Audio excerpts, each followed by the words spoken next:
48 घंटे कंटिन्यू जगने के बाद शूट करते हुए। नमस्कार दोस्तों, देख सकते हैं आप लोग कि पावर स्टार पवन सिंह पागल बनने के लिए लगातार 48 घंटे जागते हैं, फिर जाके कुछ इस तरह से पागल बनते हैं जो उनका नया गाना आने वाला है। पावर स्टार पवन सिंह बहुत ज़्यादा कड़ी मेहनत किए हैं इस गाने के लिए, तो आप लोग देख सकते हैं मोबाइल स्क्रीन पे कि पावर स्टार पवन सिंह 48 घंटा लगातार जागते हैं। इस वाले लुक को जो आप लोग मोबाइल स्क्रीन पे देख सकते हैं, इस समय प्योर पागल दिखाई दे रहे हैं। तो आपको बता दें, इनका गाना आया है, गाने का फर्स्ट जो लुक है उसको रिलीज कर दिया गया है, भगवान करस तोहरा लड़िका के। तो आप लोग देख सकते हैं कुछ इस तरह से है।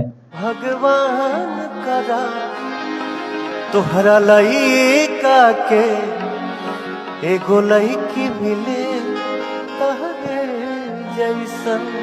तो आप लोग देख सकते हैं कि इस गाने के लिए पावर स्टार पवन सिंह की टीम ने भी खूब सारी मेहनत की है और कड़ी मेहनत की है। तो आप लोग देख सकते हैं कि प्रियांशु सिंह इस गाने में अपनी म्यूजिक को बनाए हैं और काफ़ी ज़बरदस्त तरीके से बनाए हैं, जो कि आप लोग देख सकते हैं अपने मोबाइल स्क्रीन पे कि पावर स्टार पवन सिंह के साथ में खड़े हैं।